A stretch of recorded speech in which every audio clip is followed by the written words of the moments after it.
Okie doke, we're live. Great, thank you. So welcome, everyone. I'm calling the Solid Waste Committee meeting to order. And we will do a very quick introduction, which would be Councilor Nishioka, myself. Councilor Mickey Varney.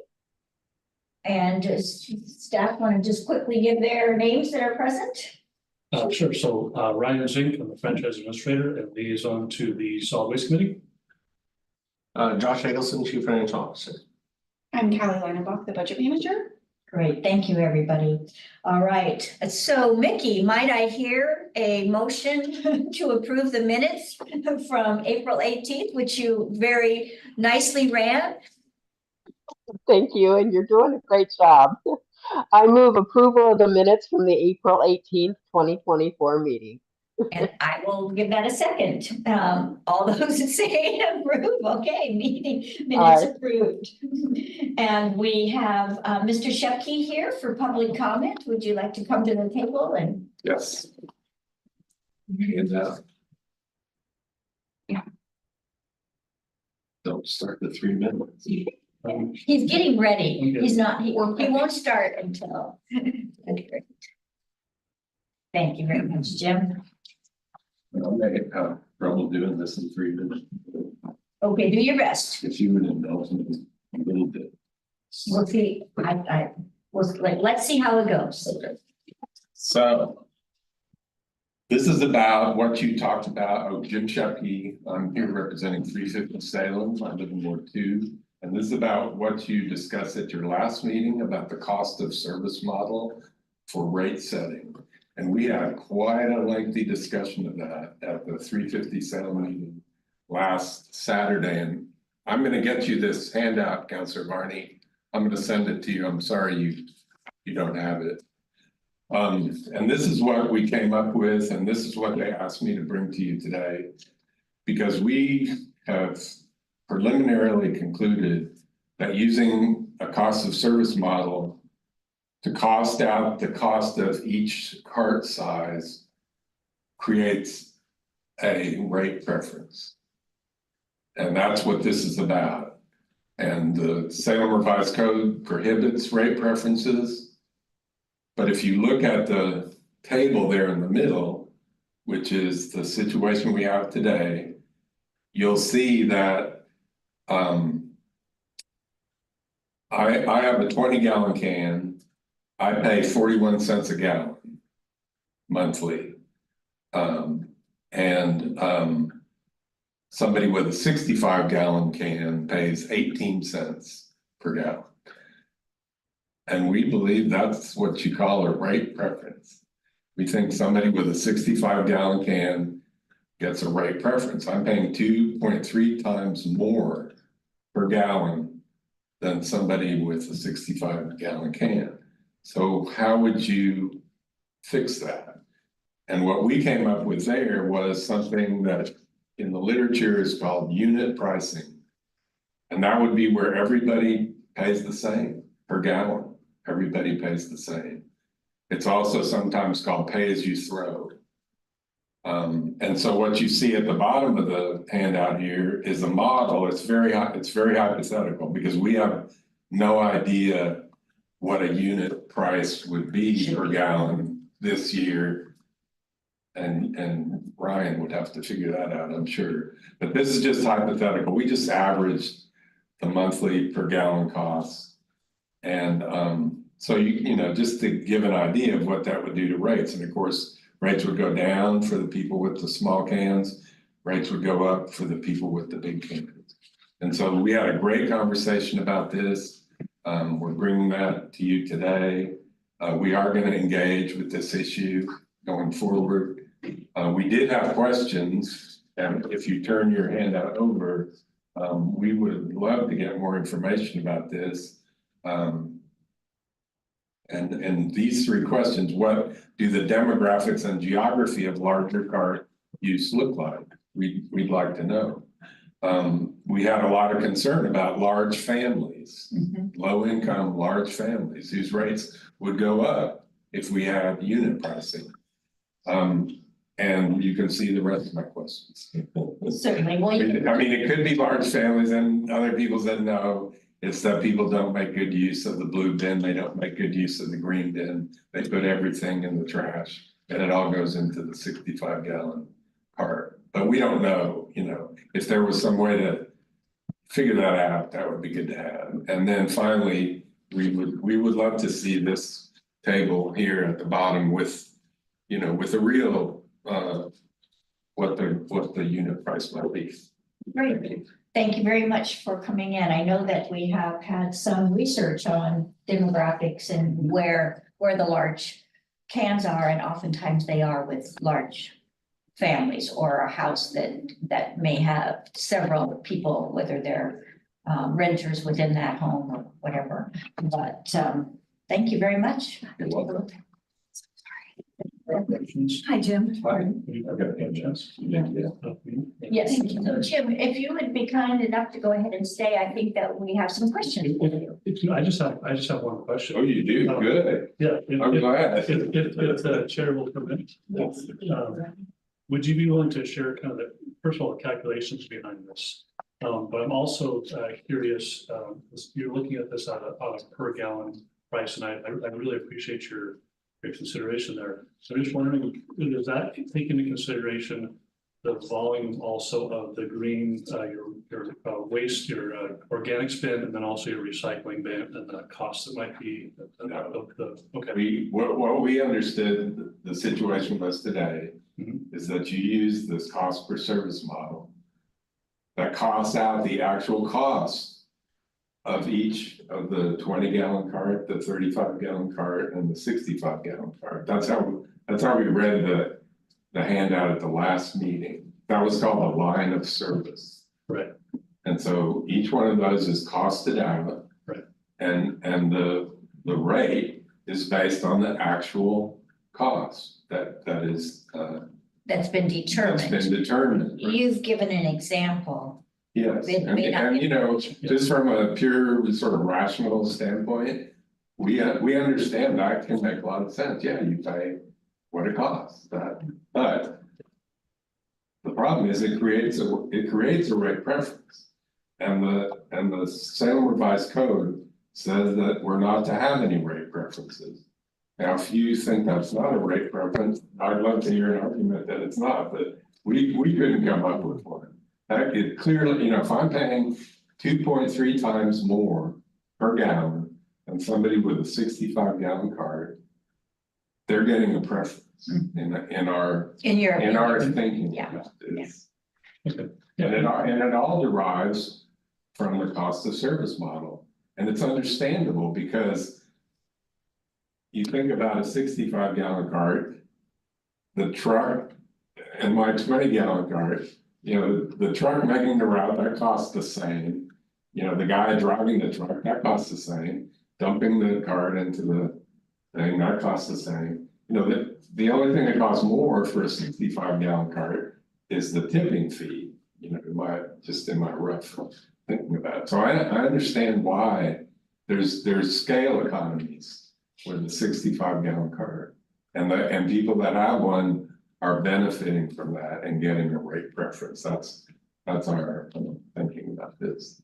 And thank you for asking me the question. Mickey, do you have, oh, thank you. You have your hand up. Would you like to ask Jim a question? Yes, thank you very much, Chair Nishioka. I mean, I understand where you're coming from, Jim, with the unit price per gallon, because the goal is to reduce solid waste, how much we're generating. But this seems to me to disproportionately affect households with families. I mean, it seems like you're penalizing someone that has a larger family. Wouldn't it make more sense to look at this by individuals? So if you had a family of 4, there would be 4 people there. I mean, if you're looking at rates.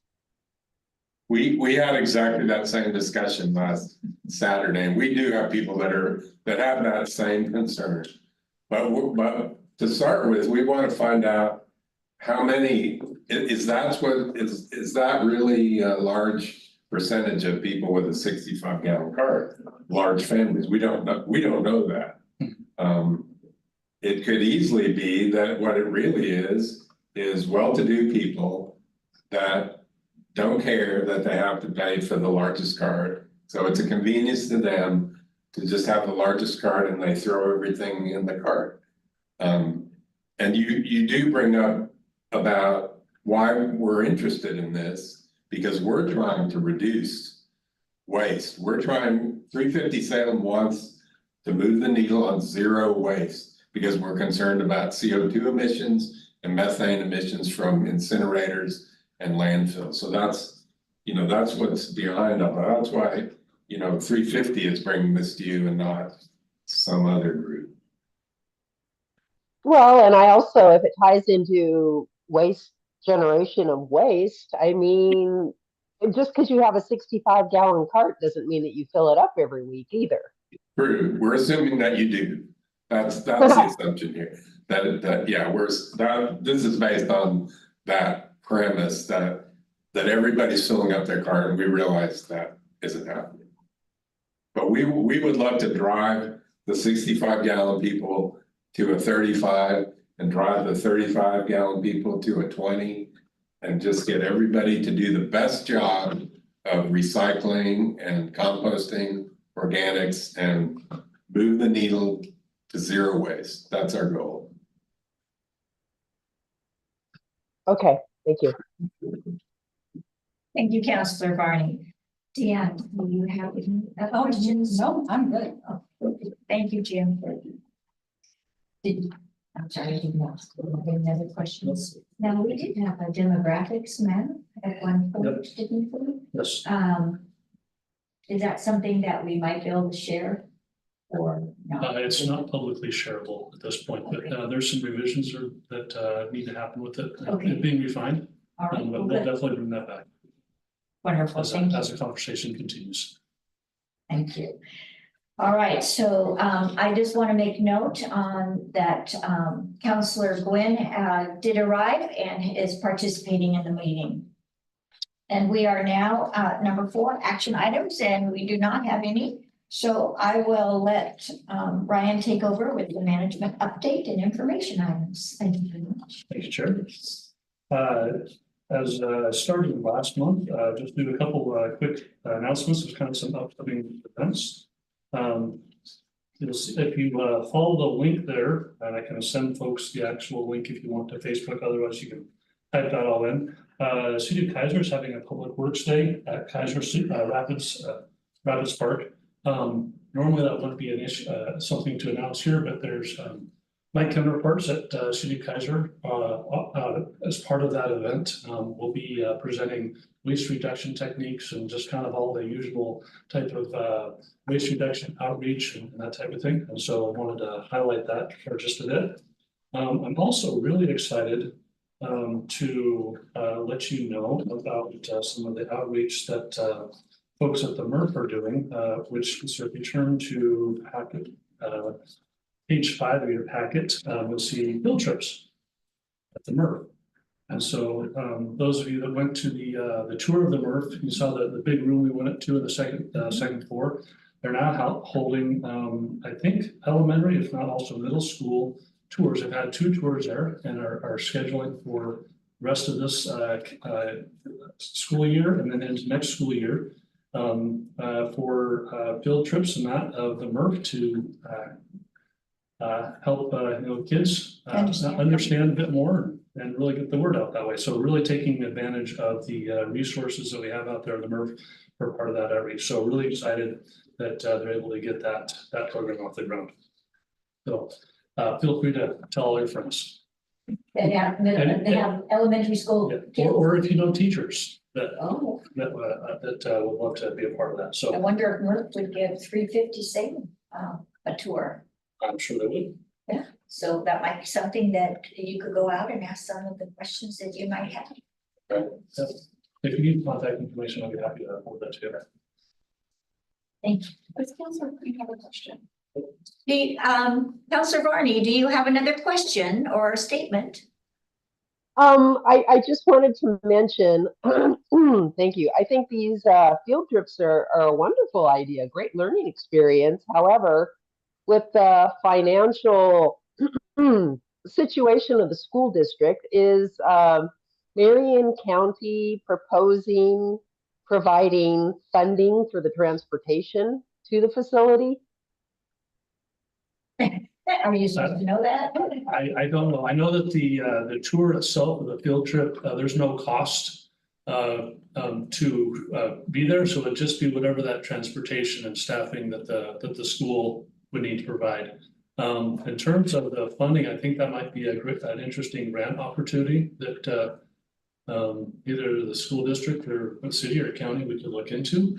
But at this point, I don't know the answer to that. I would Okay, say because I probably think, no. yeah, because hiring a bus driver for the extra hours and the vehicle, et cetera, I mean, it is an added expense. At least it definitely used to be years ago. Excellent question. Thank you very much for asking.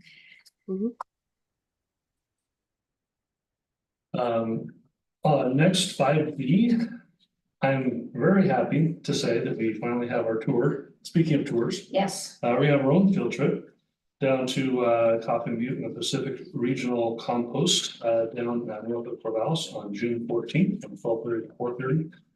For those that are going, I'll just let you know now, we're planning on meeting at 12:30 at the city manager's office, Okay. and we will be getting bused large van from there down to down, and then plan on being back around 4:30, 5 o'clock at the very latest. So it's probably going to determine on how many questions there are. Oh, that's a Well, challenge on a regular basis. Thank you very much. Okay. So And that's before our next meeting. that is actually the day after our next meeting. Oh, okay, so we'll have a meeting just Yeah, before. the next meeting is June 13th.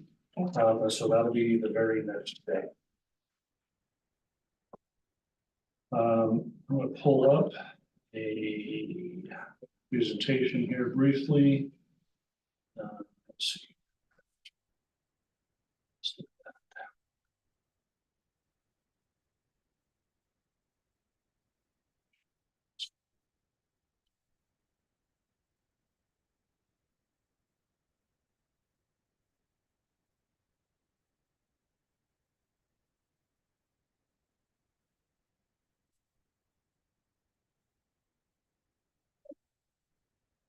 All right, so I just wanted to do a very brief kind of update on the Recycling Modernization Act, also known as the RMA. So as you know, as we talked about last month, the Circular Action Alliance, also known as CAA, they presented a plan to DEQ for how we can all move forward. With this, they represent producer responsibility, the producers in this, so they're a producer responsibility organization. The public comment period for that plan has been extended to May 31st.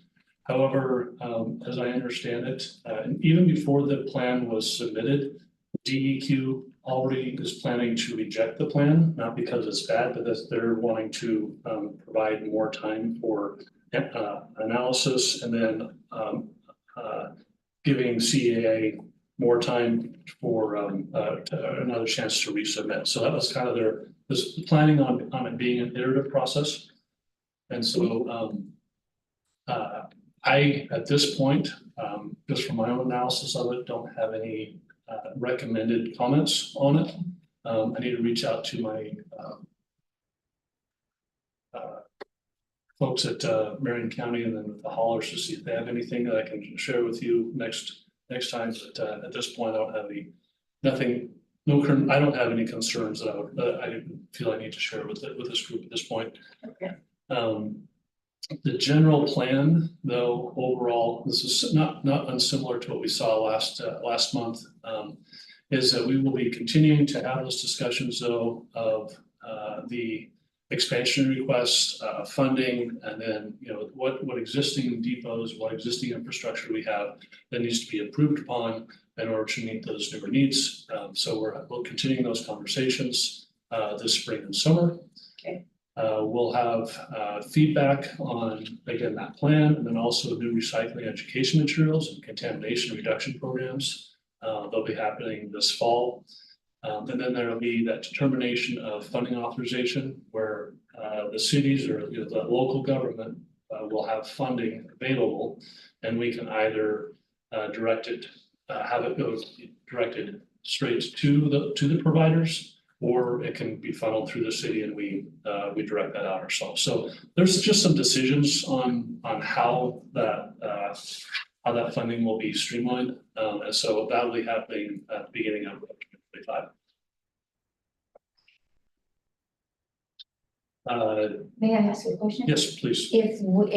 If the funding goes through the city and then out to the different facilities, it would seem to me that then we have a little better control over it or sort of more of a watch over it. Would that be true? I think that's certainly, I think that certainly has merit, yes. So, and there'd be some aspects of the plan where we want to have the money come to us, and maybe others. Others more that could efficient, go more- direct, And yes. so there's gonna be many aspects of it, and we can determine how we want that funding to flow for each of those different aspects. Okay, wonderful. Absolutely. But yes, we already have some internal conversations in the budget office, and it's like, yeah, we probably wanna Kind of field it out. err on the as side something of having a little more control on that. Okay. And having that oversight. But there will be, through DEQ, CAA, and that whole process, there will be a lot of oversight on those funds. Okay. So, Yeah, that's good. But we'll So there would definitely- be basically kind of people overseeing it, absolutely. but some of it may be, we are. So to that. Yeah. Okay, Yeah. great. It's not on the slide presentation here, but I just wanted to briefly mention, in today and what was sent out just earlier today is a 4-page kind of draft beginning of the policy. Kind of looks like this. Okay, So Solid Waste Management Council policy, this top is the introduction, purpose, background, et cetera. Again, this is very draft. But I've included in here the 3 policy statements that we've talked about. that we've And come up that financial sustainability,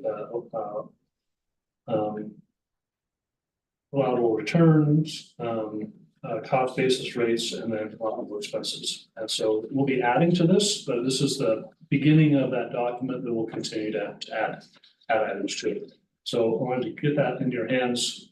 So if there are any feedback, thoughts, comments on it, feel free to let me know. During meetings or offline at any time. I'll take a closer look at this then. I'll let you know.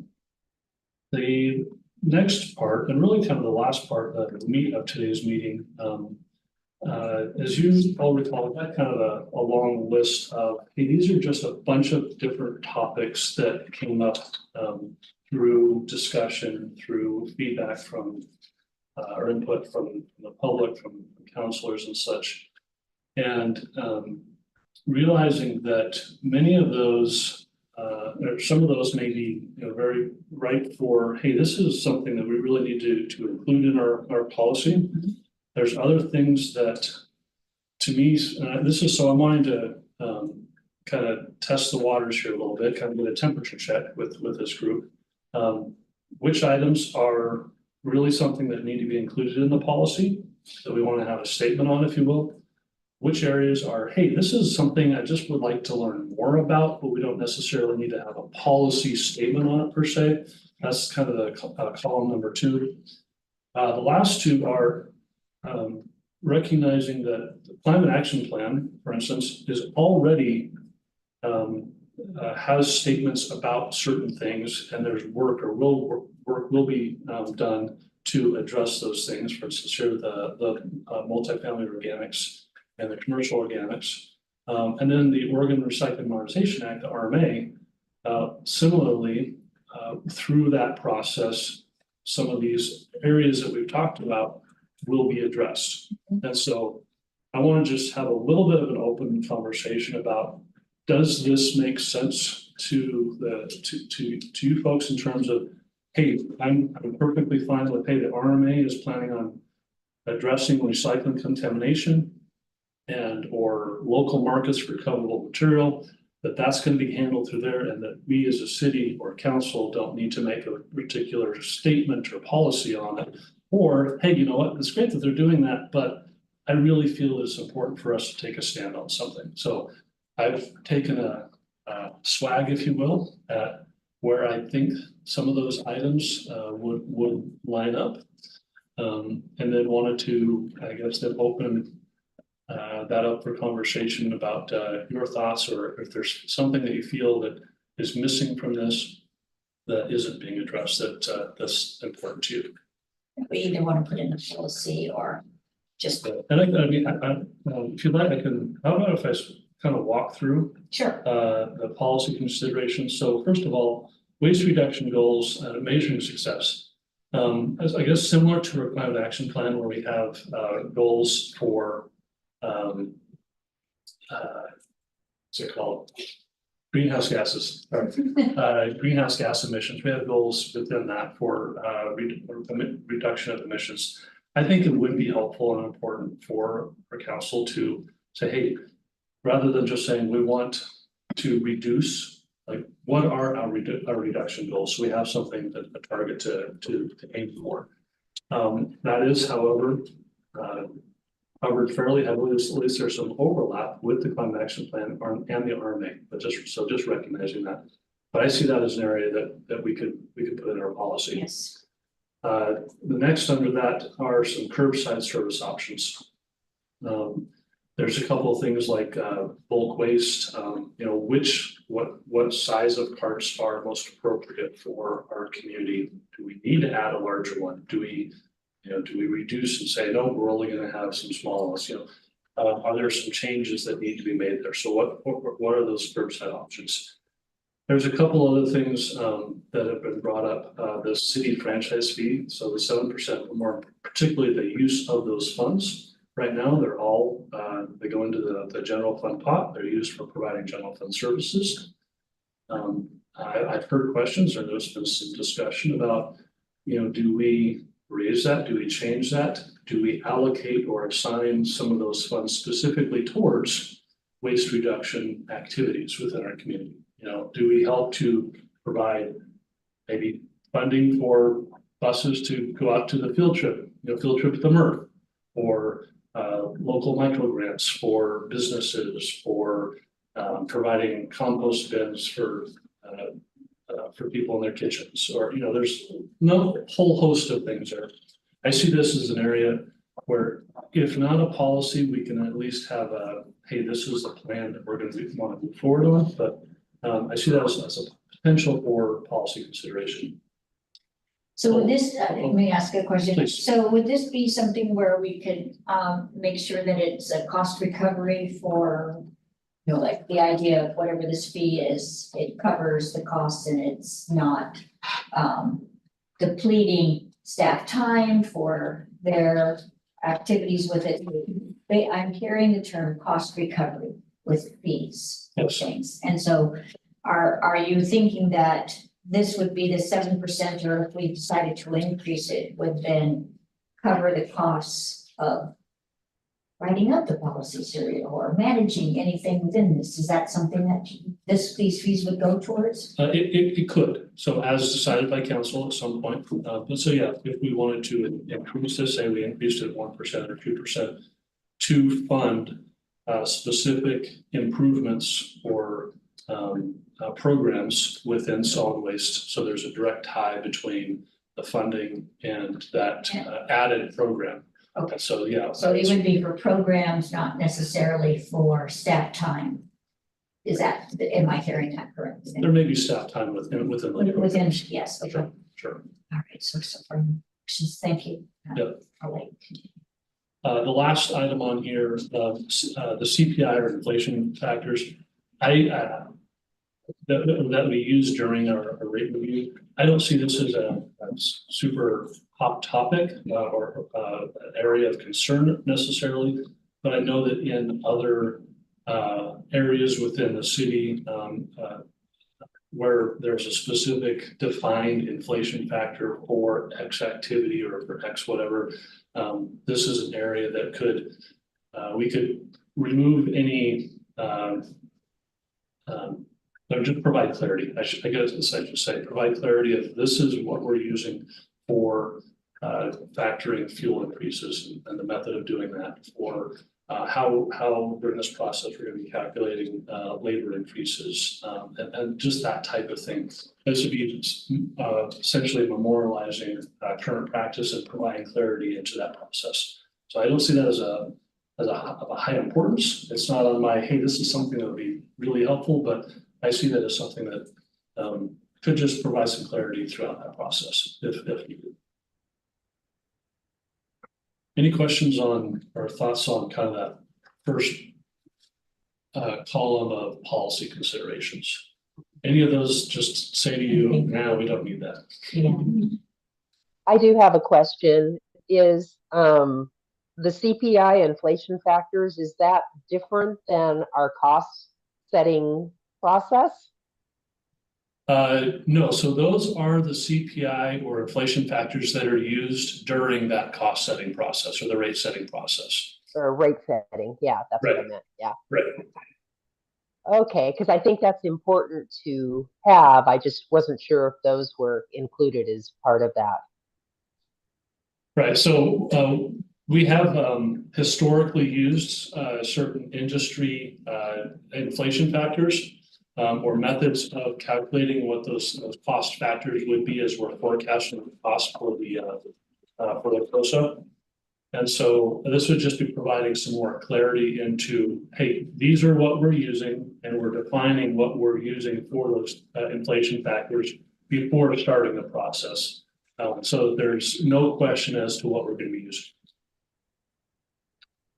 Okay, that makes sense. And I think that's important to include. Yes.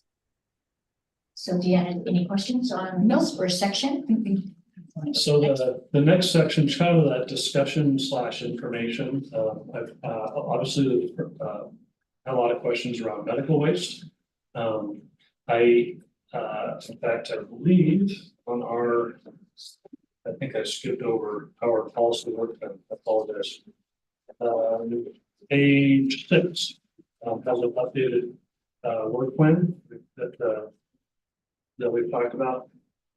And so in June, I intendedly planned to bring forward nothing policy related necessarily, but hey, this is kind of the current state and status of medical waste. There have been some questions about how much is coming out of state, how much is in state. Yes.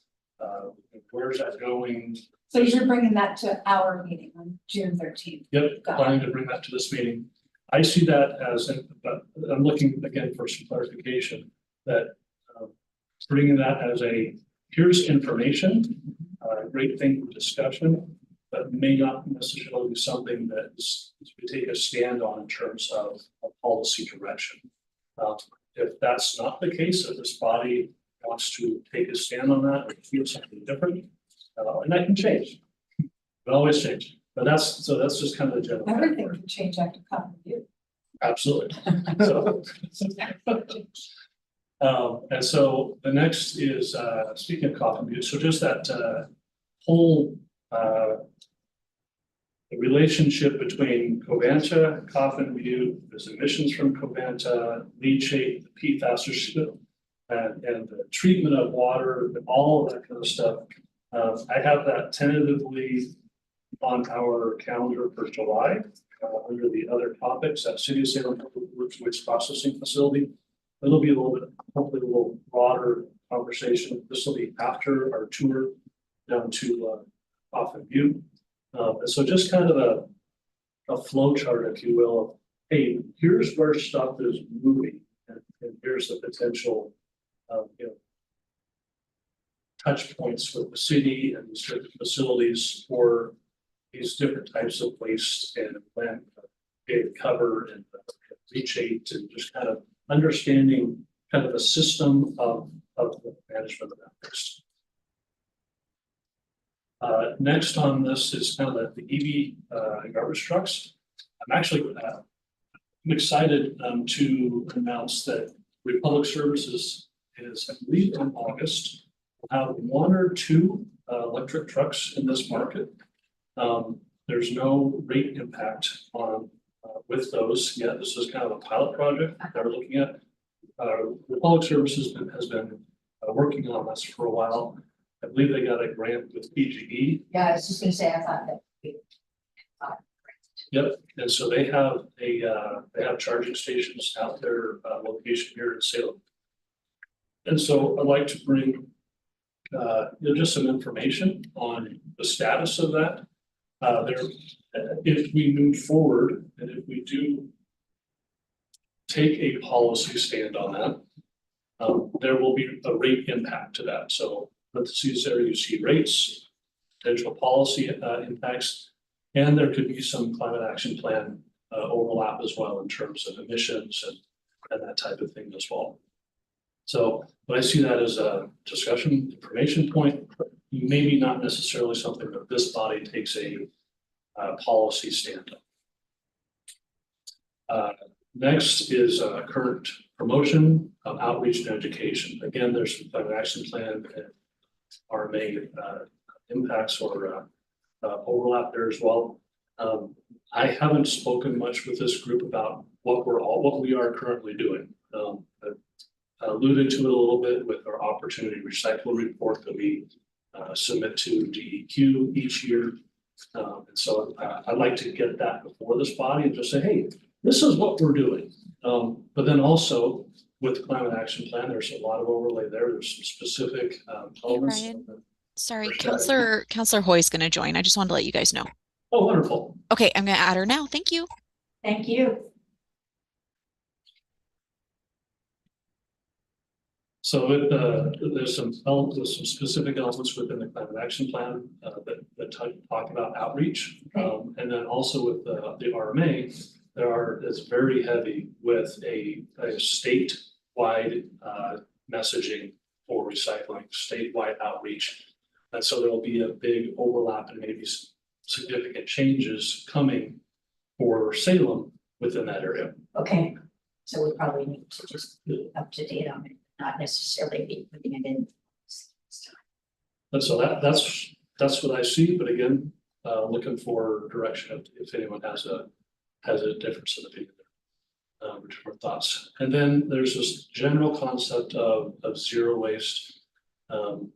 And there's a lot that can go in it. There are whole strategic plans on zero waste. I don't know that we're going to cover that in our current, plan for a solid waste council policy.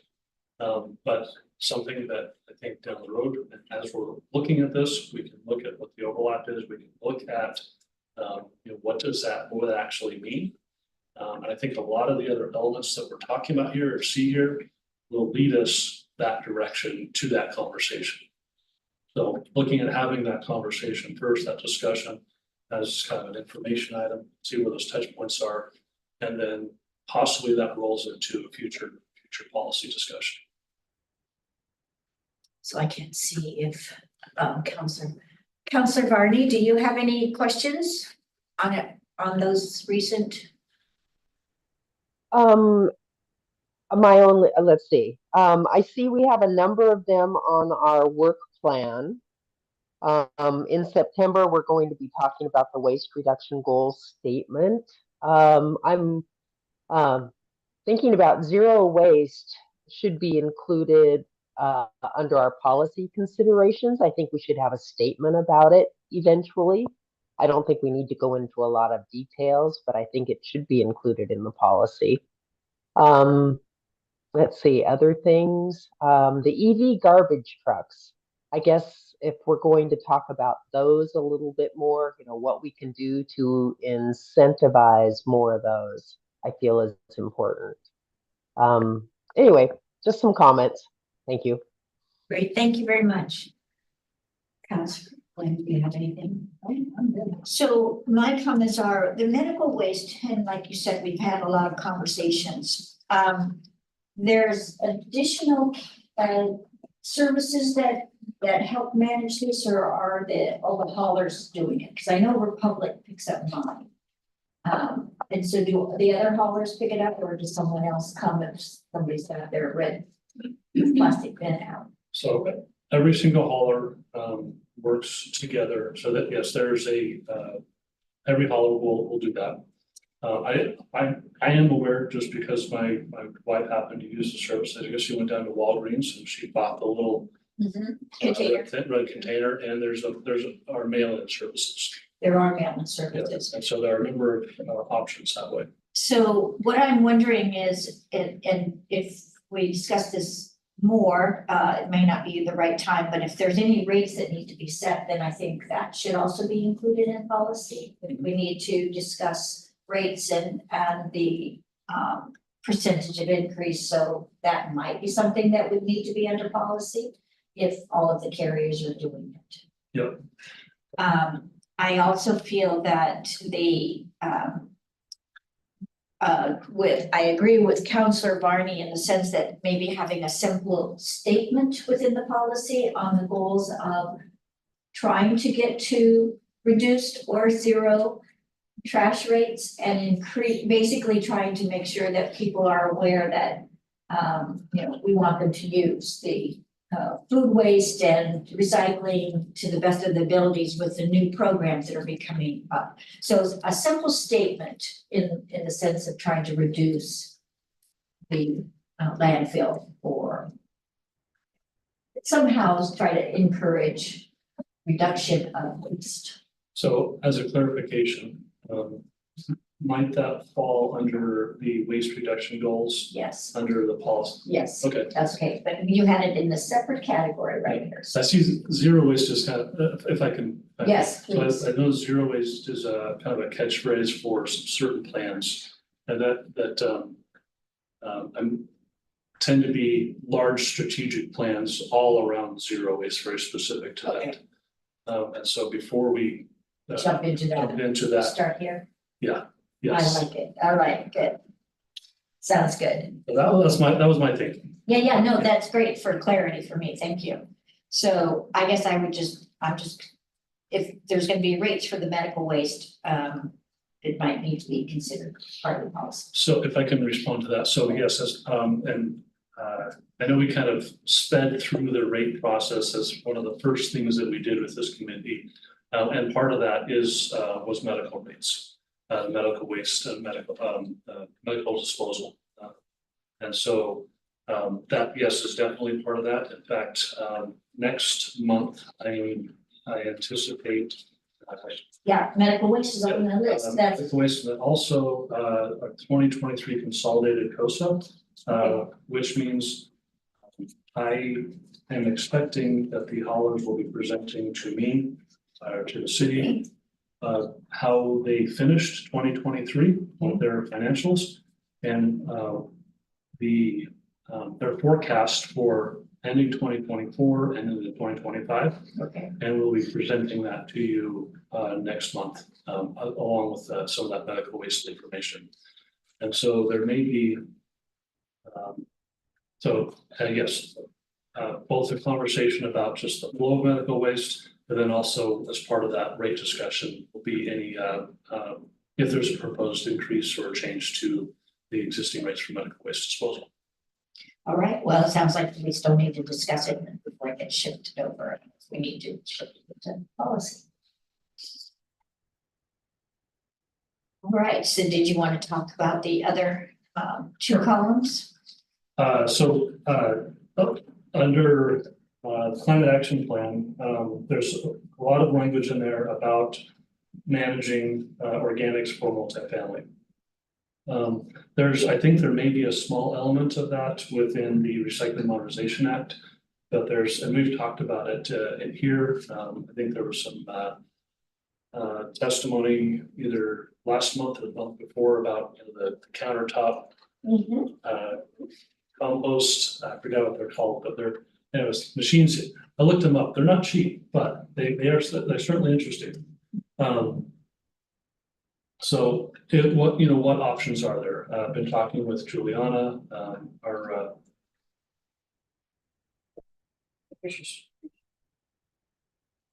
It's fine. Sure. I think it's a good vibration. Thank you.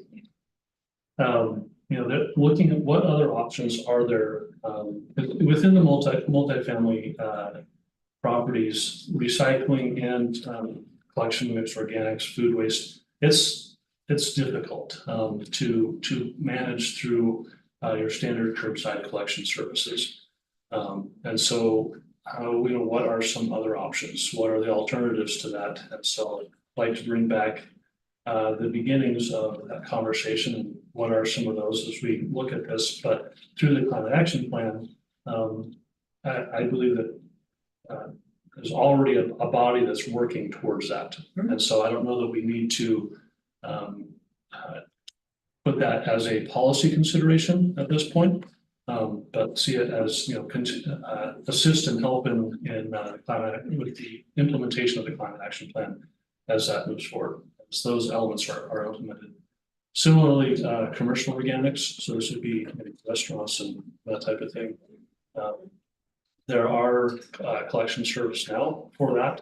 So having a better understanding with this body, this may be a discussion information item we can bring forward. But I don't see that again as a policy consideration, but as letting the climate action plan and that body move forward as its implementation and supporting that in that effort. So a question I would have for you is, while I have that process go on with the climate action, at some point, we would still have the opportunity to adjust the policy down the road, several years from now. We could adjust Yes. the policy if it became clear that the climate action committee or department, or however we want to say, implemented some very clear instructions or rules, then we could bring that over to the haulers. Absolutely. Yeah. Yep. Just want to have that flexibility within the policy. Absolutely. All right, and it looks like Mickey doesn't have any questions. Okay. And then finally, under the recycling What's or that? Just look at me or call. Oh, yeah. finally, under the Recycling Modernization Act, multifamily recycling is a very large element of that. Multifamily, or excuse me, local government will be asked to develop a plan specifically on how we're going to handle that. And so I don't know what that looks like. Are we involving any of the like property management companies or any of the folks that deal with the multifamily directly? So we as in the city at this point are not. However, DEQ, as they are working towards that implementation and that requirement of local government, they are involving stakeholders, multifamily stakeholders. I don't know the list of who all are involving, but they're similar to how we filled out a survey on what our needs are for recycling. They're performing a similar survey and outreach to stakeholders within multifamily. I just think that's gonna be such a complex thing. It will be. Yeah, so I think it's gonna be outside of our hands. We might, you know, encourage the best use practices, but it will be challenging. It's gonna take some smarter people than me to figure out how to. And a lot of retrofitting. Really, it's going to be more futuristic thinking and what may happen, at least I think, as clearer policies come forward, the planning department may have to adjust their plans in the sense of requirements of having these available at the high But intensity. So like, I think I said this before, we lived in an apartment and they had one of these big like garbage eater things where you just put and it crushed it and it was awesome. But then you also had people that just like dumped, because there was that thing and then there was also a recycle bin that is for, Recycling. yeah, and people would put couches in there, like literally, you walk out and go, oh, Lord. Poor haulers, they have to Yeah. figure out what to do with that. So, yeah, and there were even cameras where people could see like who's doing it, but how do you, I mean, how How do you enforce it? how far can You can't they just return it, go? Yeah. So anyway, Well, I think that so it's very complexity, complex. yeah, I think that complexity is what has already changed the timing It was going to be July 1st, 2026. We were supposed to have in place whatever elements were going to be used for multifamily recycling to now either by that date or even some further date, we're supposed to present a plan Right. for how we want to eventually get there. So I think it's Well, definitely. and my point is, I feel like people are trying to do the right thing. They're trying to make sure that their tenants are doing the right thing, but when it really comes down to it, how do you control someone else's behavior, you know? And most of the time, they're throwing away a couch because they're moving. So how are you gonna track them down to like, you know? So Yeah. anyway, Absolutely. It certainly is complicated. Yeah. And changing people's behavior is clearly a very difficult thing as we find as people are speeding, running red lights. Stops. It's an ongoing, you know, change behavior is like, really hard. Next, just a general category of recycling contamination. That's also a large area that's being, yep, we just talked about. There's a lot of overlap between that and multifamily. As we mentioned before, there's through the RMA and DEQ's help, a lot of outreach and kind of that program elements of how to reduce contamination that they are working on developing. And so we'll be kind of riding the coattails of their work and working to implement that statewide messaging at a local level. But I don't see that as something that we need to either include in our policy or take a lead on. And so I'm going to let them do the hard work, and then we'll adapt it for what we need here in Salem and roll that out.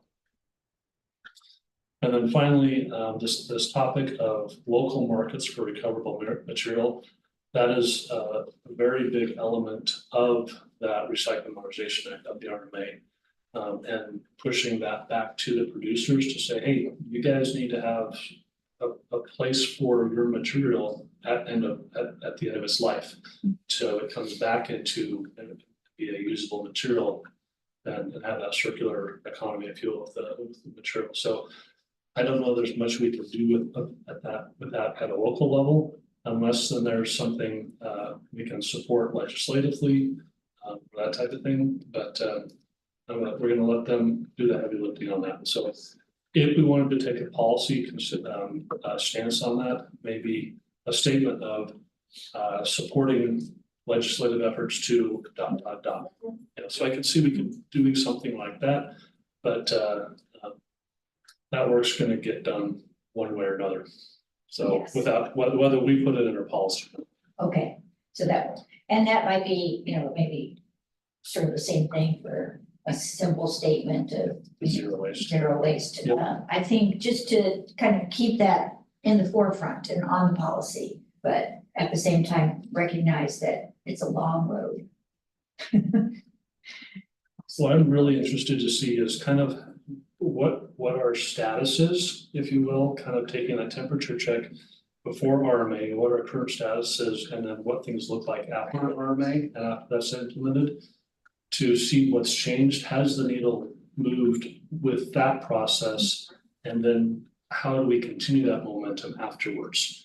I'd hate to do a bunch of stuff now that RMA is going to do anyway, and then, or that conflicts with the efforts of RMA, and then we end up having to redo some of those efforts after the fact. Yeah, excellent point. I think that is true. Counselor Varney has. Counselor Varney, you have your hand up again. I always have my hand up, right? Boy, I had some questions back a little bit ago, and now I'm thinking about the topic that just came up with measuring before and after RMA. Isn't that part of the RMA implementation process? Aren't they going to be developing metrics that cities could use to measure the differences? So I think some of that's already in place. I'll have to double check and see what additional metrics might be developed, but we currently have I want to say not recovery, but diversion. Thank you. Diversion numbers are basically of the total amount of waste, how much is diverted out of the landfill. And we can also calculate on our own. I think we're looking at doing that as a per capita waste production. And to see, you know, it's one thing to say, to count it in tons, but if our population is doubled, as an extreme example, we would expect that waste in total would increase. But if we look at it from a per capita perspective, we can, I think, get a better measurement. But good question. Thank you very much. I'll look into see what additional measurements RMA may be asking us to do. Okay, thank you. Yeah, that'd be great. The only other comments I had, and maybe this falls more into our other category on our agenda, but I was thinking about local markets for recoverable material. This is kind of related to it, but are there any recycling facilities in the Northwest that are doing pyrolysis? The thermal breakdown of plastics. Do we have anything in the Northwest that's currently doing that process? Could you describe that process again? I didn't quite catch the word you The used to describe. pyrolysis, it's basically advanced plastics recycling where under super high heat, they transform plastics, which are not, that cannot be broken down using the processes that we normally use now. But under the high heat, I think it's 500 degrees Celsius or even more, it breaks these plastics down into fuel gas and char and pyrolysis oil and one more other thing, hydrocarbons, I think. And it can be made into new plastics. There's fuels, I think. It's something new, and I saw it actually pop up in a news brief this morning, and I got started thinking about it. It's something I'd like to learn a little bit more about, but I don't know who to contact. And maybe I was just thinking maybe Juliana, you might know a little bit about it since it ties into climate action plan because it's reduction of greenhouse gases, reducing our reliance on fossil fuels. Anyway, I'm just throwing that out there. It might be something to just for an education point in the future. And I gave her a look and she shook her head yes, so I think that will be forthcoming. Thank you very much for that information. Yeah, thank you. Mm-hmm. Sounds like a really hot. We should all require everyone in their homes to have one. There you go. So I have nothing else to present at this point. I have nothing under the other category. But I open the floor for additional thoughts, questions, feedback. Do you have anything? Mm-hmm. Councilor Varney, do you have anything to add? No, I don't. This has been very, very helpful. Thank you. Thank you. There's not anything that I can think of. Julie, would you like to, is there anything that you want to share? I'm just curious if you have any thoughts. On pyrolysis? Or on any of the climate action things that might be coming forward that are part of solid waste? So right now, nothing's fully developed yet, but Ryan has asked and it's been approved through both of our supervisors that I am looped more into the outreach aspect. So for this next year, I'm going to pilot being the lead on the outreach efforts, and Ryan's going to just double check that I'm understanding our requirements through that. And if it works out, we might work on that being the process moving forward. There are a couple of grant opportunities that we're kind of thinking about if it would be beneficial for both of our end goals, but those are kind of new. We're just looking at where there are resources to develop programs. Okay, wonderful. So it sounds like you're keeping a close eye on all of that. Great, thank you. Anybody else have anything to add? Then I think I'll go ahead and adjourn the meeting.